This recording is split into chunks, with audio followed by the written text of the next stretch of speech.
kasih kepada pemerintah RRT atas kontribusinya bagi negara-negara berkembang melalui BRI. Indonesia memiliki proyek nasional kereta cepat Jakarta-Bandung yang kemudian disinergikan dengan BRI dan baru-baru ini telah diluncurkan dan dioperasionalkan.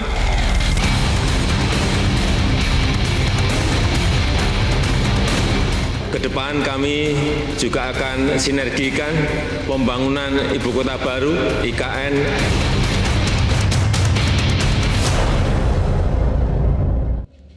Selamat malam pemirsa, dalam 3 bulan terakhir Presiden Joko Widodo sudah 2 kali ke Tiongkok.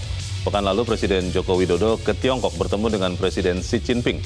Presiden juga menghadiri KTT BRI atau Belt and Road Initiative. Itu adalah sebuah agenda propaganda Tiongkok untuk menjadi penguasa dunia. Kunjungan pekan lalu ke Tiongkok adalah kunjungan yang kedua setelah bulan Juli lalu Presiden juga pergi ke Tiongkok. Dan hingga saat ini total sudah 10 kali Presiden Joko Widodo bertemu Xi Jinping. Usai muhibah ke Tiongkok selalu ada klaim investasi ratusan triliun rupiah dari Tiongkok. Pertanyaannya adalah, benarkah ratusan triliun rupiah komitmen Tiongkok yang dibawa Presiden itu adalah investasi baru dan bukan utang baru? Apakah Indonesia akan masuk jebakan utang Tiongkok? Sebelum menjawab pertanyaan yang selalu menjadi perdebatan publik ini, kita lihat dulu beberapa data yang akan kita lihat berikut ini. Kita mengetahui pemirsa bahwa utang Indonesia ke Tiongkok dari bulan Januari tahun 2014, ini kita menggunakan kurs 15.800 rupiah per dolar Amerika, dirupiahkan ke Tiongkok waktu itu adalah sekitar 99 triliun rupiah atau hampir 100 triliun. Maka pada bulan Agustus utang Indonesia sudah meningkat kurang lebih 3,5 kali lipat, itu sekitar 300 triliun rupiah. Di waktu yang bersamaan kita melihat utang Indonesia dari 2014 ke 2023 ke Amerika Serikat itu hanya sekitar kurang dari 2 kalinya, dan dari Singapura malah hampir tidak banyak bergerak. Kita lihat data berikut bagaimana atau apa yang dibawa oleh Presiden Joko Widodo dari Beijing pada pertemuan terakhir bertemu dengan Xi Jinping. Ini data yang kami peroleh dari Sekretariat Presiden. Yang pertama ada MOU, kerjasama pembangunan pedesaan. Lalu ada sekian MOU lain, beberapa yang perlu kita garis bawahi adalah nomor 3, MOU bersama Poros Maritim Global dan Belt and Road Initiative. Lalu kemudian kita juga lihat ada MOU nomor 4, kerjasama implementasi inisiatif pembangunan global atau Global Development Initiative. Dan kita melihat ada potensi bahwa apa yang dibawa ini bisa jadi menjadi utang baru. Pertanyaan besarnya itu.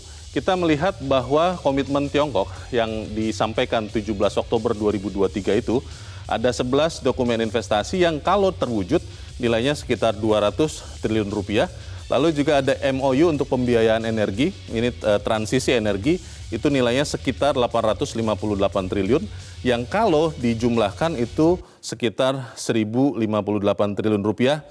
Ini yang kita ingin tahu, apakah benar-benar investasi penanaman modal atau berupa pinjaman atau utang baru. Kita lihat data berikut, negara gagal bayar ke Tiongkok. Kenapa kekhawatiran atau kehati-hatian untuk supaya tidak terjebak utang pada Tiongkok itu terjadi? Kita lihat Associated Press, sumber dari data ini memperlihatkan ada beberapa negara yang sudah jatuh kepada jebakan utang Tiongkok. Ada Sri Lanka yang gagal bayar utang, kemudian Tiongkok mengambil alih pelabuhan yang dibangun awalnya di Sri Lanka. Kita juga lihat di Afrika, Nigeria, ada gagal bayar utang dan Tiongkok kemudian mengirimkan pekerja-pekerjanya dan bahan baku dari Tiongkok untuk dipekerjakan di Nigeria. Kita juga lihat di Uganda, Tiongkok mengambil alih bandar udara di Uganda, dan Zimbabwe yang memang hampir menjadi negara gagal di Afrika. Yuan Tiongkok menjadi mata uang resmi kedua Zimbabwe setelah dolar Zimbabwe. Melonjaknya utang Indonesia ini menjadi perhatian dunia. Kita harus berhati-hati karena kalau tidak maka kemudian bisa jadi Indonesia masuk ke jebakan utang Indonesia. Apakah seperti itu? Untuk membahasnya kita akan malam ini melihat apakah Indonesia bisa bebas dari utang Tiongkok.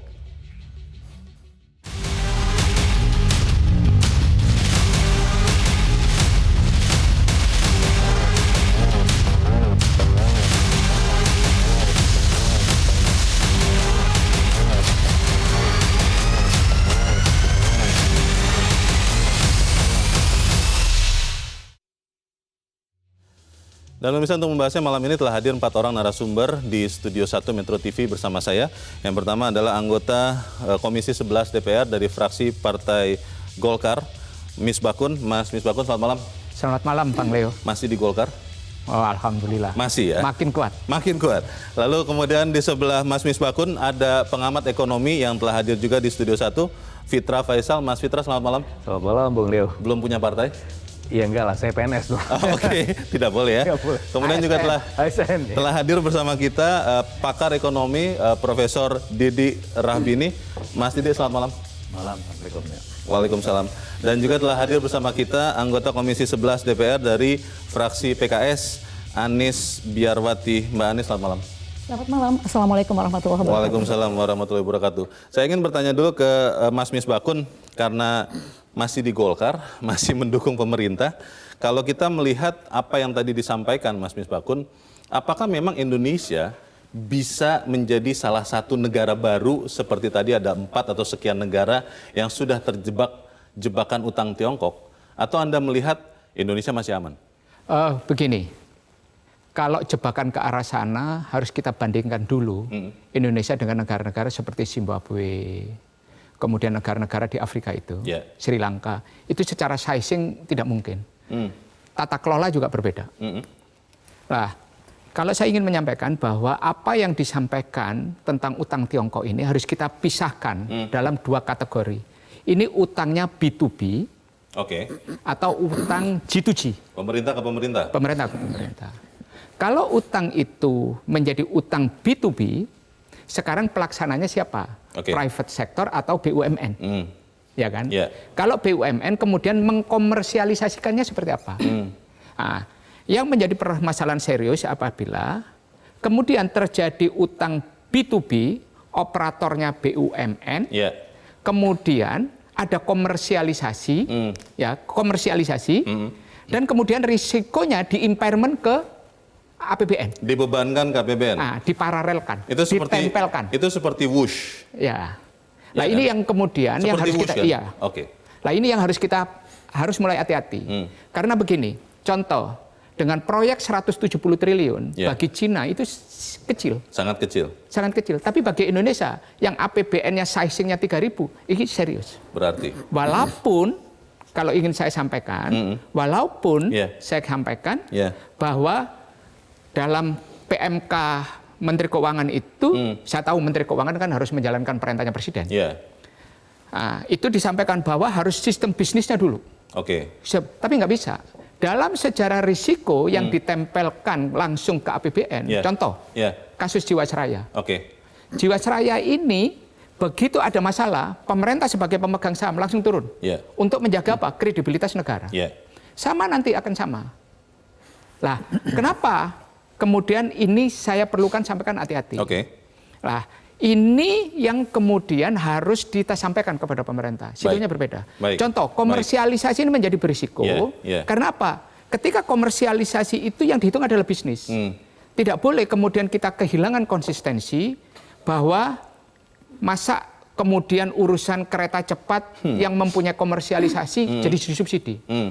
Kereta Cina cepat di Cina yang menguntungkan itu baru Beijing ke Shanghai, di mana penduduk Beijing sekitar 20 juta, sini 21 juta.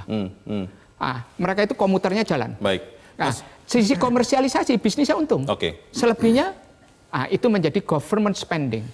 Kita tidak mungkin sebuah komersialisasi menjadi government spending dan menjadi risiko di APBN secara langsung. Oleh Pak Jokowi yang terakhir itu 1.000 triliun tadi saya sampaikan, itu adalah investasi atau utang pinjaman baru? Lah itu yang harus diklarifikasi ulang. Belum tahu?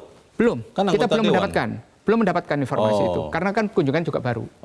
Di Belt and Road Summit. Nah, itu kan yang harus kita jelaskan. Tadi sama. Itu adalah utangnya pemerintah. Atau B2B kepada itu. Jadi overall Mas Misbakun yakin bahwa kondisi Indonesia masih aman? Aman dari sisi tata kelola. Tidak kena debt trap-nya Tiongkok? Enggak. Karena apa? Resiko kita mengelola utang itu lebih panjang dibandingkan negara-negara yang Afrika. Tadi yang dicontohkan. Prof Didi, apakah Anda sepakat dengan Mas Misbakun bahwa memang melihat size-nya kita ini masih aman? Size kita besar. Tapi kalau impairment seperti kasus kereta cepat masuk APBN itu yang celaka. Kalau terjadi lagi maksudnya? Iya, yang celakanya sudah 2 kali. Yeah. Pertama negosiasi ya. Negosiasi itu kan naif. Pertama membandingkan dengan Jepang. Yeah. Ya itu 5,2, Jepang 6,1. Lama-lama jadi 7,2 malah lebih miliar, mahal. malah lebih mahal. Dipotong lagi nih usulan kan. Jepang ya. Stasiunnya dihilangin lagi. Jadi naif. Dan kenaifan itu sudah terjadi pada pengambil kebijakan sejak zaman Soeharto. Dan seluruh utang negosiasi dengan Jepang, dengan Bank Dunia, dengan Cina itu sama saja. Contoh dengan Bank Dunia, bunganya rendah 0, hebat itu ya, 1%. Tapi markupnya 2 kali lipat. Saya ini bodoh saja ngelihat saya yang bodoh aja, yang awam maksudnya, ngelihat bangunan yang itu dulu hanya 2 juta, kalau dibangun dengan utang itu 2 kali lipat markupnya. Berarti bunganya hampir 100%. Dengan Jepang dibodohin, Inalum rugi terus sepanjang masa. Jadi ini kenaifan pengambil keputusan. Tapi itu harus secara kontrol. umum masih aman tidak utang-utang Kalau Tiongkok secara untuk Indonesia? keseluruhan kita itu tidak mungkin seperti kerucil-kerucil negara-negara itu, Zimbabwe, Lanka, Uganda, tapi juga Nigeria. kalau kita bonyok kan juga berat juga. Jadi kolaps seperti mereka tidaklah. Ini kan size kita sudah. Ini kan the large, mereka small economy. Kita large economy, itu beda. Jadi menganalisisnya tidak usah ke sana, ke project by project. Seperti kereta cepat itu naif.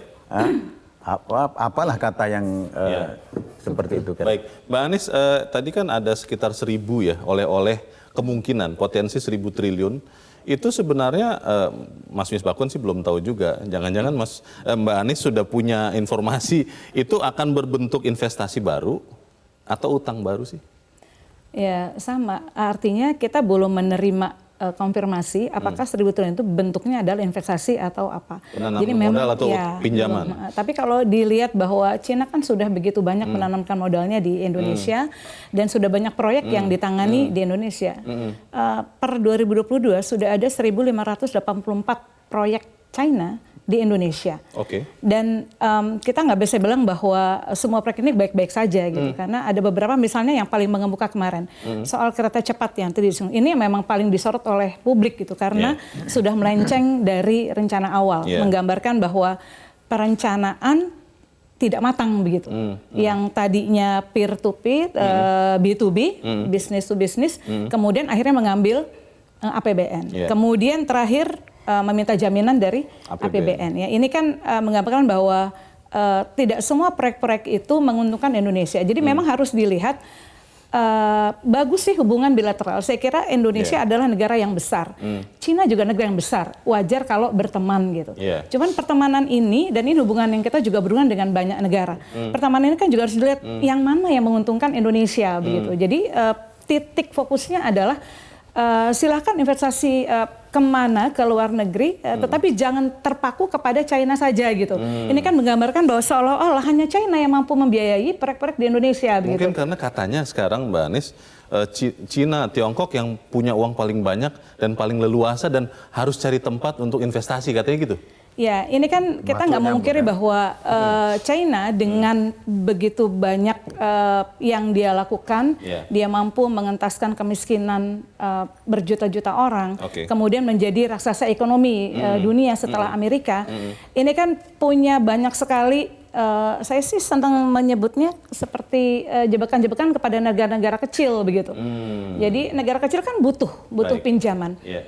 Dan pinjaman yang memang menarik itu pinjaman dari China gitu. Pada akhirnya ya ini kalau saya bilang mungkin bagi tadi pelajaran saya kira penting ya. Walaupun kita memang, saya sepakat dengan Prof. Didi bahwa size kita besar, tapi mengambil pelajaran itu tetap penting gitu. Bahwa kalau itu sudah terjadi di negara lain, ada baiknya kita memang harus berhati-hati. Pemirsa, apa yang terjadi pada proyek kereta cepat Jakarta-Bandung ada salah satu contoh. Bahwa di awal dikatakan tidak minta penjaminan APBN, tapi setelahnya berubah. Kemudian yang kita ingin tahu juga Belt Road Initiative ini sebenarnya kalau pakai istilah anak muda lebih banyak menangnya siapa? Tiongkok atau Indonesia? Tetap bersama kami, Economic Challenge segera kembali.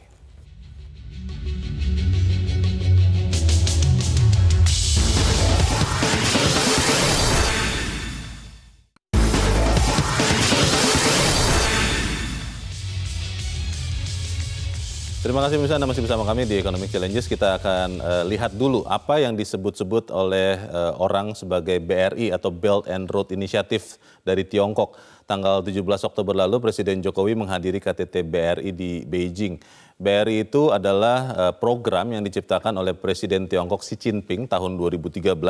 Tahun ini sudah 1 dekade untuk Tiongkok berinvestasi di lebih dari 138 negara. Sejak dijalankan, inisiatif ini sudah membiayai ribuan triliun rupiah proyek infrastruktur yang menyebar di Asia, Afrika, Eropa, Amerika Latin, termasuk Indonesia.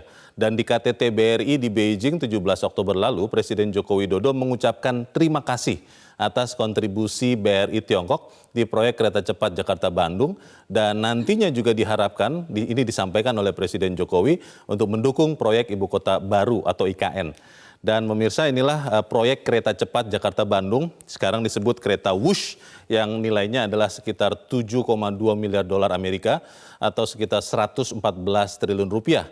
75% utang proyek kereta cepat ini diberikan oleh China Development Bank, tenornya 30 tahun, selebihnya ditanggung konsorsium BUMN Indonesia dan Tiongkok. Menurut anggota Komisi 11 DPR, Anies Biarwati, Indonesia harus membayar cicilan 226 miliar per bulan. Ini kurang lebih setara dengan 68 kali perjalanan KCJB per hari. Apakah mungkin tercapai perjalanan ini? Kalau tidak sanggup, apakah kemudian KCJB juga akan diambil alih Tiongkok? Saya ingin langsung bertanya ke Mbak Anies. Mbak Anies, itu benar harus berapa tadi? 200 miliar per bulan? 226. 226 miliar per bulan. Dan dengan kondisi utang proyek kereta cepat itu, maka per bulan cicilannya itu 226 miliar. Gitu. Jadi kalau sekarang Kementerian Perhubungan menyatakan bahwa target dari WUS ini adalah 68 kali perjalanan per hari. Per hari. Baik. Ini pun tampaknya belum cukup untuk membayar cicilan itu. Jadi kan sekarang perhitungannya adalah seberapa proyek itu bisa kembali, begitu kan? Dan kita sudah belajar ya dari proyek kereta cepat ini dari awal sudah kelihatan melenceng itu tadi. Dan kemudian ketika kita dapatkan pada bayar yang harus dibayar per bulan, ini tentu akan sangat memberatkan. Dan jangan-jangan nanti APBN lagi yang terkena. Semoga tidak ya. Saya ingin ke Mas Fitra, Belt Road Initiative ini sebenarnya lebih banyak untungnya Indonesia masuk ke situ, atau memang harus juga bermain dengan negara-negara yang lain sebetulnya? Iya, jadi sebenarnya saya pernah tulis di buku saya Trade Strategy in East Asia from Regionalization to Regionalism. Intinya dominasi satu entitas tertentu itu akan memberikan net welfare gain yang negatif ya. Baik secara bilateral maupun secara regional. Karena dimusuhi yang lain begitu? Atau bagaimana? Ya, ada beberapa konteks. Yang pertama adalah kalau misalnya dengan kasus dengan China ya. China itu fleksibel. Nah, makanya dengan fleksibilitas itu bisa agresif dan bisa mendominasi begitu ya. Tapi di sisi yang lain fleksibilitas itu juga punya hantu. Hantunya adalah ya shallow. Ketika shallow berarti ada potensi cost overrun dan ada time overrun. Dan ini tidak hanya terjadi di 1 atau 2 proyek saja gitu ya. Dan oleh karenanya ini akan memberikan net welfare gain negatif. Belum lagi kalau kita bicara labor standard, environmental standard dan seterusnya.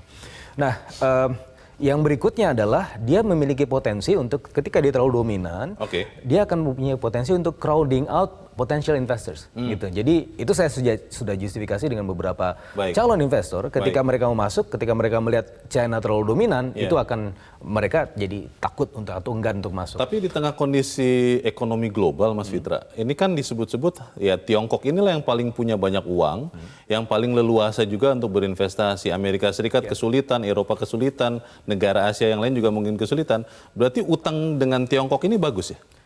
Begini, jadi kalau kita bicara utang bilateral, sebenarnya dalam konteks ini kita cuma punya 11,1% ya dibandingkan dengan 88,9% total utang di SBN. Jadi sebenarnya ini kita belum jatuh ke debt trap, masih jauh sekali ya. 11 itu kepada sekian negara? Iya, kepada sekian negara, dan Tiongkok pun itu bukan termasuk yang paling besar. Yang paling besar kan Singapura, 53 miliar US dollar.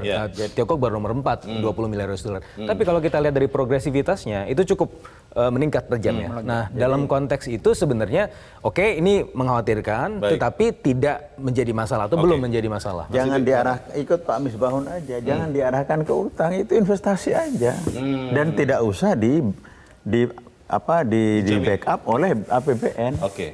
Itu aja, kalau itu aman semua, nggak ada masalah. Dia bangkrut sendiri kalau dan akan diambil alih orang lain. Jadi dikatakan tadi Cina lebih fleksibel. Iya fleksibel, karena Cina tidak pernah mengaitkan utang mereka dengan urusan HAM, urusan demokratisasi, nggak pernah. Cina pokoknya komersial, masuk, tanpa persyaratan apapun. Tapi di tengah jalan berubah. Persoalannya, kenapa Eropa, Amerika dan lainnya tidak mau masuk mengaitkan? Karena secara komersial tidak ketemu. Tidak menguntungkan. Tidak menguntungkan. Secara komersial tidak menguntungkan. Itu naifnya kita di backup sama APBN. Tapi Pak Didi, ada sebuah risiko. Risiko. Cina ini kan harus dibayar upahnya. Ketika Cina membantu kita downstreaming hilirisasi, Cina minta itu dong. Keuntungan. Bukan, minta ya kamu harus ikut Belt Road Initiative. Dalam kerangka besar kita sama nih, ketika kerjasama. Amerika dulu. Ketika Amerika memberikan pinjaman sama kita, ya Anda harus melakukan demokratisasi, penghormatan terhadap HAM dan sebagainya. Nah ini kan sama Pak teorinya. Ketika Jepang diakomodasi oleh Amerika, dia beli surat utang Amerika. Ketika Korea Pak diakomodasi untuk menjadi salah satu itu, dia beli surat utang. Cina juga sama. Masalahnya diplomasi ekonomi. Kan saya sudah menyampaikan tadi, dengan Bank Dunia kita rugi, dengan Jepang rugi, dengan Cina lebih vulgar lagi. Kan kita ini ada kemanusiaan dibantu oleh Bank Dunia, bunganya 1%. Tapi markup-nya gila-gilaan di detailnya, di lapangan. Kasus koruptif Pak Didi, kasus korupsi itu terjadi di mana-mana. Sejak zaman kita pinjam ke Eropa, IGG, World Bank dan sebagainya. Lah orang budaya korupsinya nggak diperbaiki. Kita tidak mau juga Bank Dunia kan pemborongnya itu kan ikut di belakangnya, itu yang harus kita juga. Kita harus jeda dahulu dan pemirsa tetap bersama kami. Economic Challenges kembali selesai Headline News pukul 22 waktu Indonesia Barat.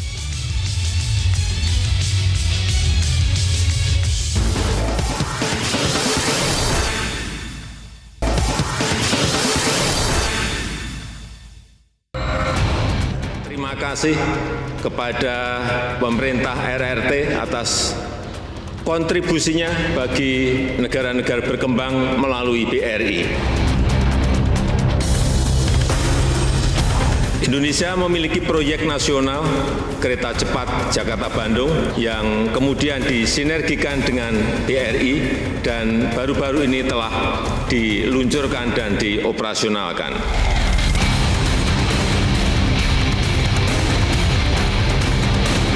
Kedepan kami juga akan sinergikan pembangunan ibu kota baru (IKN).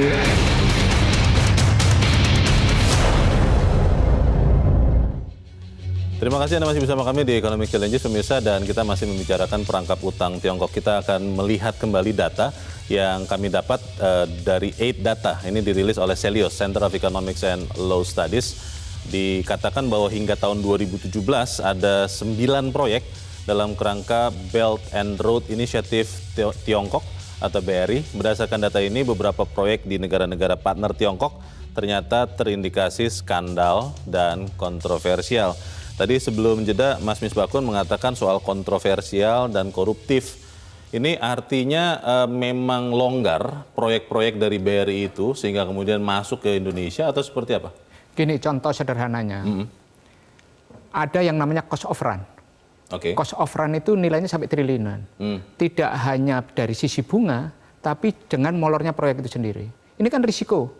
Lah, kalau risiko ini kemudian impairment dibebankan kepada APBN, gimana kita itu? Bayangkan cost of run nilainya triliun. Belum lagi kita mengkaji contoh perencanaannya. Ada tiang pancang yang kemudian digeser. Artinya bahwa ada proyek ini yang kemudian jalannya tidak pada rencana awal. Atau malah tidak ada rencananya. Rencana awal. Rencananya makanya, ada ya? Rencana awal ada.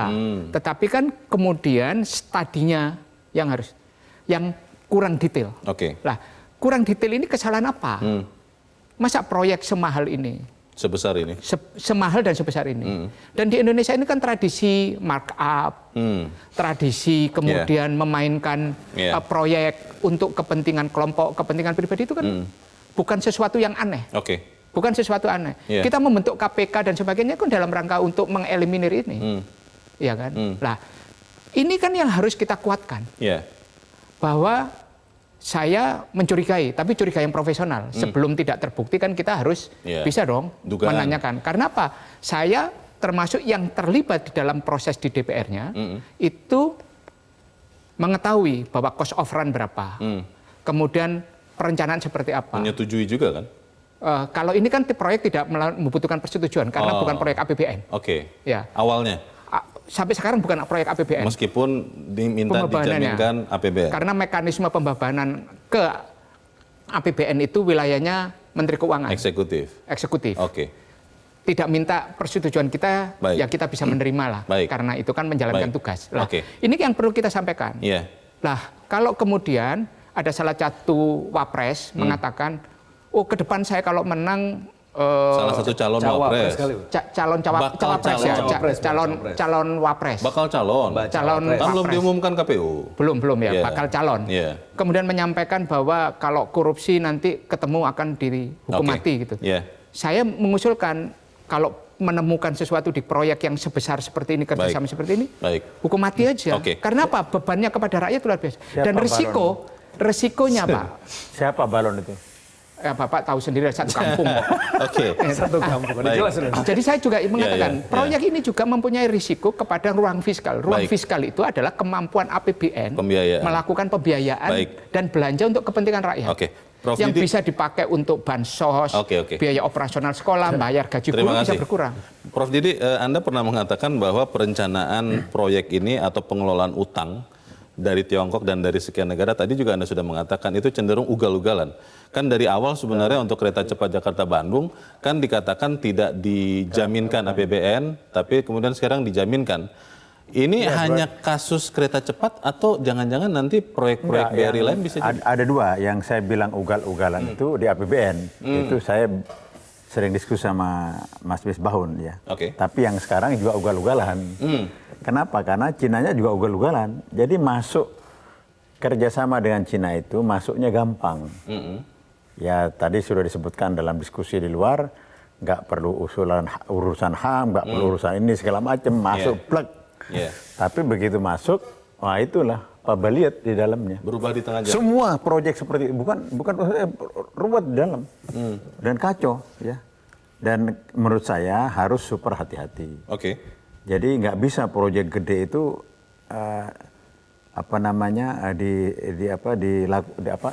diperlakukan dengan cara gampang. Tidak boleh juga sesuatu yang kecil menangkap tikus pakai meriam, kan nggak bisa. Itu salah. Iya, salah kebalik gitu. Jadi menurut saya dengan Cina ini harus super hati-hati. Apabila ada alternatif yang lain seperti Jepang, sebaiknya DPR meminta berdasarkan pengalaman itu pilih alternatif yang sudah lebih aman. Karena kan alternatifnya kemarin kan dengan Jepang alternatifnya. Tapi karena macam-macam sini ya tarik ke sana. Kan katanya untuk keseimbangan, Prof. Karena Jepang sudah dapat MRT, maka untuk kereta cepat ya Tiongkok lah begitu. Karena yang bersaing kan dua negara itu. Iya, maksud saya dengan pengalaman ini dengan Tiongkok lebih hati-hati. Karena banyak kasus-kasus yang sudah terjadi tidak hanya di sini tapi di negara lain. Pokoknya amburadul lah pokoknya yang sudah terjadi di negara lain itu. Tapi masih tetap aman ya? Bukan, kalau itu kan pertanyaan lain. Aman itu Indonesia itu bangkrut seperti negara-negara yang contoh kecil-kecil itu. Sri Lanka. Ya, kita tidak bangkrut tapi bonyok gitulah kira-kira. Tidak bangkrut tapi bonyok. APBN-nya rusak seperti APBN-nya rusak. Haknya rakyat untuk bisa mendapatkan ekspansi belanja yang lebih produktif, lebih bermanfaat, lebih berguna untuk public utilities, kesehatan dan sebagainya itu akan berkurang. Baik. Mas Fitra, ini kan kita harus terus mengedepankan kepentingan Indonesia ya. Kita melihat bahwa ini ada data yang informasi. Kita semua sudah tahu juga bahwa Presiden Joko Widodo di forum KTT BRI bahkan mengumpamakan seperti pemain film Bruce Lee Katanya gerakan investasi Tiongkok di Indonesia itu cepat, seperti Wing Chun katanya begitu ya. Dan kalau kita melihat ini, pertanyaannya kembali ke pertanyaan awal saya tadi Mas Fitra. Ini menang banyaknya Tiongkok atau kita juga masih ada menang banyaknya nih dalam proyek-proyek BRI terutama di Indonesia? Ya tergantung yang men-set game siapa dan yang dominan dalam mengatur strategi siapa.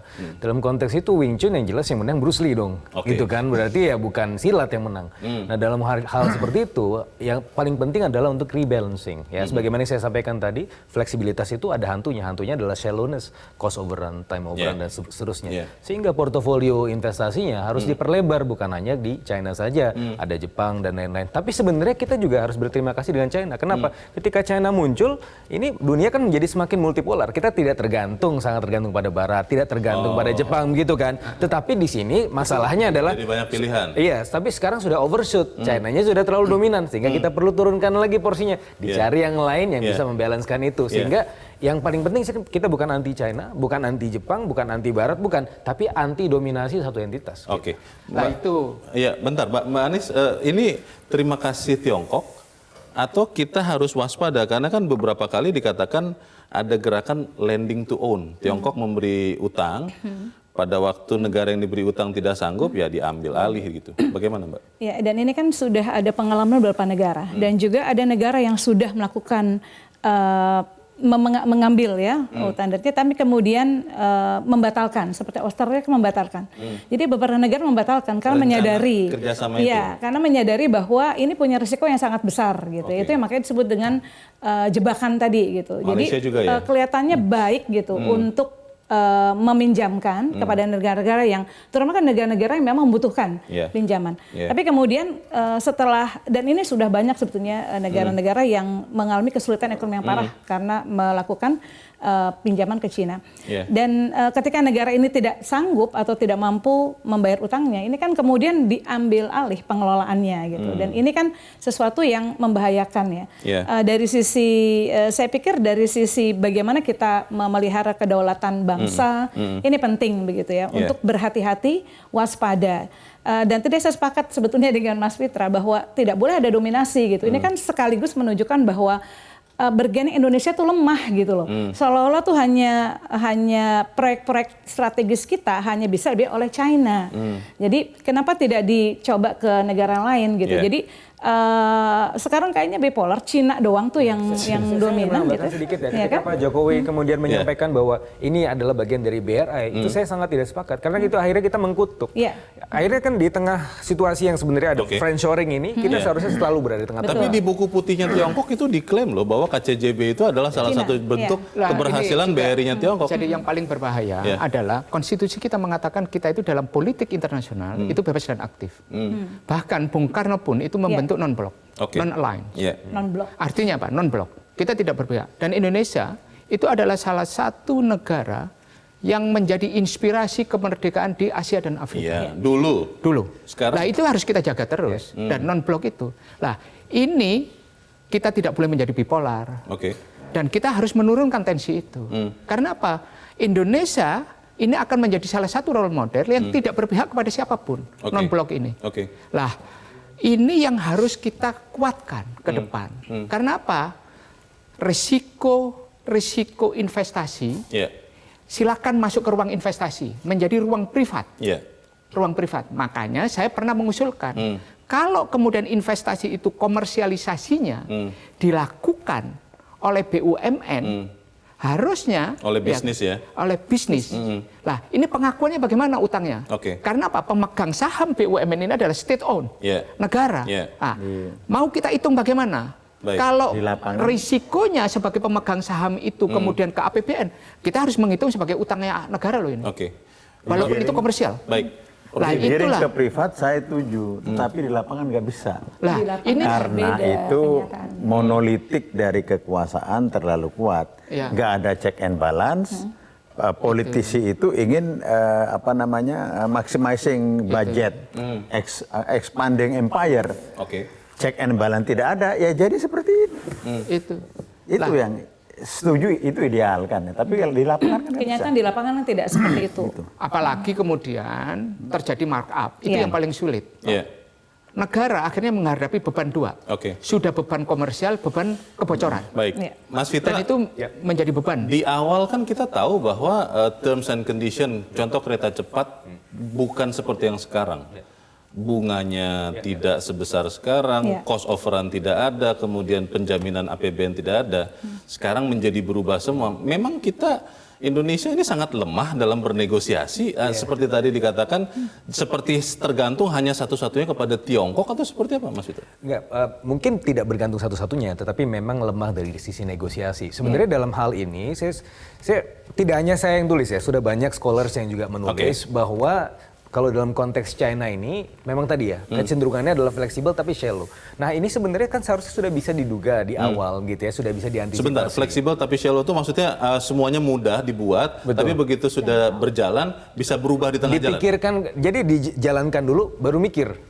Begitu. Jadi itu tipikalnya. Hajar dulu, baru mikir. Dan itu tidak terjadi di Indonesia saja. Bahkan kalau dalam konteks ASEAN itu juga terjadi secara umum. Nah, oleh karenanya supaya bisa menjadi lebih komprehensif, playing field-nya itu menjadi lebih fair, ada dong entitas-entitas lain yang juga masuk yang kemudian memperbaiki game-nya ini secara keseluruhan. Nah, itu sebenarnya ketika saya bilang anti dominasi satu entitas. Entitas lain itu maksudnya negara lain? Iya, negara lain. Misalnya ya, kalau misalnya saya masukkan dalam bersamaan itu ada Jepang, ada Korea Selatan, net welfare game menjadi lebih positif gitu. Diplomasi ekonomi kita punya diplomat hebat kayak Ali Alatas zaman dulu. Tapi diplomasi ekonomi kita yang terlemah sekarang. Dan untuk mewujudkan yang bebas aktif itu menjadi susah. Karena kan setelah terkooptasi diplomasinya lemah, tergantung, udah habis. Tidak ada kalau saya lebih cenderung melihat bahwa kesepakatan di atas itu tidak bisa diterjemahkan oleh pembantu-pembantunya Pak Jokowi. Ya itu diplomasi ekonomi. Tidak bisa diterjemahkan, berbeda begini, Prof.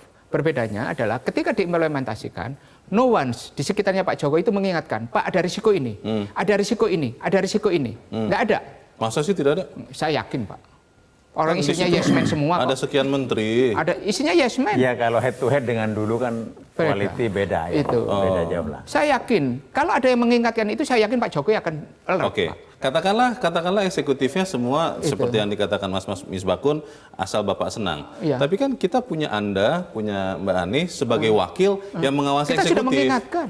Kita sudah mengingatkan. Tidak didengar? Sudah mengingatkan termasuk di forum ini kan kita mengingatkan. Karena ini kan termasuk pendukung pemerintah juga. Iya, kita itu kepingin pemerintah yang kita dukung adalah pemerintahan yang kredibel. Kata Bambang Pacul, ketua partai aja, satu aja di partai itu nggak usah banyak-banyak, ini satu.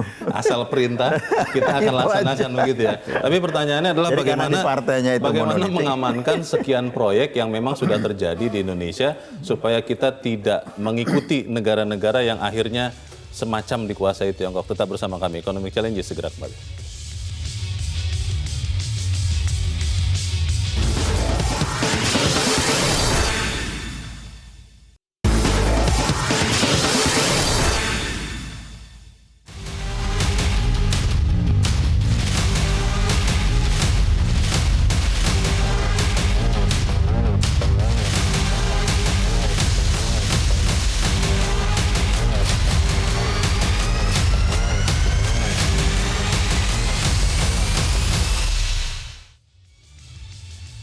Terima kasih pemirsa, masih bersama kami. Kita ada di bagian akhir diskusi kita malam ini. Prof Didik, kalau mengatakan kereta cepat Jakarta-Bandung sesuai rencana kan ternyata tidak. Nah pertanyaannya adalah apakah saat ini Indonesia sudah mulai masuk di bagian awal jebakan utang Tiongkok?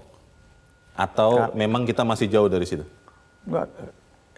Jebakannya itu ya setiap proyek-proyek itu yang menggerogoti sistem ekonomi kita. Salah satunya adalah APBN. Dan itu nanti lambat laun akan berat. Dan sekarang meskipun tidak dibiayai oleh pemerintah, dibiayai APBN, tapi kan lewat PMN, macam-macam mengalir juga ke sana. Secara tidak langsung juga sudah masuk anggaran sana. Tapi kalau tidak sehingga resiko itu akan ke APBN. Kalau tidak diamankan, Prof, misalnya kereta cepat, itu kan merugikan lebih jauh. Sebenarnya setuju Mas Misbah, dari awal itu sudah masuk ke investasi. Investasi itu screening, itu benar atau tidak. Karena ada risk management. Politisi itu nggak punya risk management. Jadi mereka itu kalau mengatakan bahwa ini risikonya aman, itu tidak aman. Caranya masuk ke swasta itu punya punya risk management. Bisnis. Ya dia ada 3 proyek, 1 gagal, nggak apa-apa. Tapi untung itu masuk ke dalam investasi swasta. Contoh yang massal, yang kolosal, yaitu Emirat. Dia punya minyak, lalu ke swasta semua. Udah aja di gedung-gedung tinggi. Dan nggak ada urusan utang-utang dengan itu. Baik. Gitu. Jadi Mas Misbahun membedakan lari ke swasta, jangan yang APBN itu untuk rakyat miskin, untuk pendidikan, untuk beasiswa, dokter, segala itu gitu. Yang ini kalau masih dicampur aduan dengan pemerintah itu jadi main-mainan dan jadi sumber korupsi yang berat. Baik. Gitu. Terima kasih Mas Misbahun. Utang Cina ini harus kita kategorikan. Kategori komersial harus tetap di komersial, investasi harus tetap investasi, government to government, business to businessnya harus kita pilah-pilah. Kalau dia komersial, jangan masuk ruang sektor keuangan negara. Jangan pindah di tengah jalan. Jangan pindah, jangan pindah pokoknya. Karena apa? Begitu kita pindah, berarti disiplin kita hilang. Begitu kita tidak disiplin, maka risikonya itu akan menjadi membaur. Ketika terjadi pembahuran antara utang komersial menjadi utang negara, maka kita lemah dalam tata kelola. Begitu kita lemah dalam tata kelola, berikutnya akan terjadi apa? Fraud di sana. Nah, ketika fraud, ini akan menjadi sebuah beban bagi rakyat karena ada kejahatan dan ada pelaksanaan yang tidak benar. Mas Fitra, yang disampaikan Mas Misbahun bisa dilakukan tidak untuk proyek-proyek berikut? Best practice-nya memang PPP, Public Private Partnership, atau dalam bahasa Indonesia kerjasama pemerintah badan usaha. Itu yang memang paling safe ya, tidak melibatkan utang sama sekali. Terus yang kedua adalah kita harus melihat juga China sebagai juga partner strategis. Kenapa? Karena mereka sekarang kan sedang menuju ke stage production yang lebih tinggi. Akhirnya mereka meninggalkan ceruk stage production yang di tengah, yang itu sebenarnya bisa diisi oleh Indonesia dan negara-negara ASEAN. Sebenarnya itu dalam konteks itu kita bisa manfaatkan juga. Tapi dalam konteks yang tadi, kalau dalam proyek-proyek itu, ya saya sepakat dengan Pak Misbahun dan Prof. Didi, yaitu harus diswastanisasi ya, karena kerjasama pemerintah dan badan usaha. Gitu. Baik, terima kasih Mas Fitra. Mbak Anies, kita bukan xenofobia, tapi kan kita juga harus mengedepankan kepentingan Indonesia. Secara singkat, apa yang harus dilakukan segera, Mbak? Iya, kalau kita melihat bahwa ini yang sudah terjadi itu harus jadi pelajaran. Kemudian saya kira pemerintah perlu mereview kembali proyek-proyek besar yang tidak terlalu signifikan bagi kepentingan publik. Jadi pemerintah perlu membuat skala prioritas yang sesuai dengan kebutuhan publik, kemudian punya dampak kepada pertumbuhan ekonomi gitu. Jadi saya mengatakan bahwa kalau memang proyek infrastruktur berhasil, pertumbuhan ekonomi kita nggak 5%, nggak stuck 5, 6 gitu. Kalau memang satu berhasil, kita bisa 7 aja bisa gitu. Tapi kenyataannya kan tidak. Ini berarti bahwa proyek-proyek besar yang memang dijanjikan itu, infrastruktur itu berarti belum memberikan dampak kepada pertumbuhan ekonomi. Itu harus direview ulang. Kemudian juga bunga utang kita kan cukup besar ya, termasuk kereta cepat ini.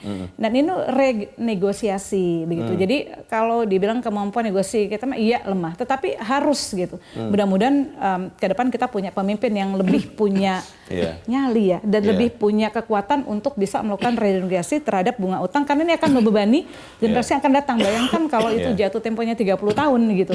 Itu pemerintahan berikutnya ini akan kesulitan. Generasi kita itu caranya adalah dengan menghadirkan player yang baru, bukan nah, China itu aja. tadi. Jadi jangan ada dominasi satu entitas. Jadi perlu membuka gitu. Lapangannya dibuka. Menunggu pemimpin ke depan yang bisa untuk merubah kondisi ini. Kita perubahan melihat harus terjadi. bahwa dalam hilirisasi saja berani merenegosiasi. Betul. Kenapa ini tidak berani? Kita harapkan apa yang kita sampaikan pada malam ini menyumbangkan keselamatan bagi Indonesia agar Indonesia tidak terjebak utang Tiongkok. Dan pemirsa, demikianlah akhir dari Economic Challenges malam ini. Saya berterima kasih kepada Mas Misbahun, Mas Fitra, Prof. Didi, dan juga Mbak Anies.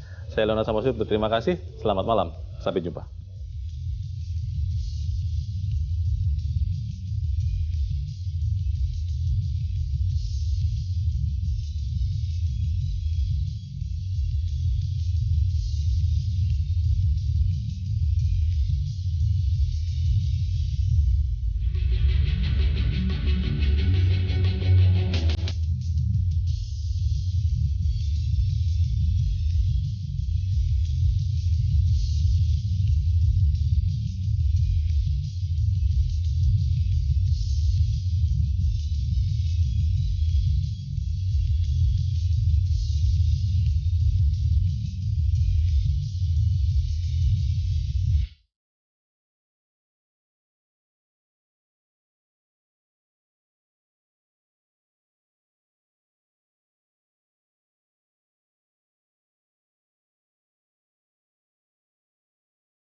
TV.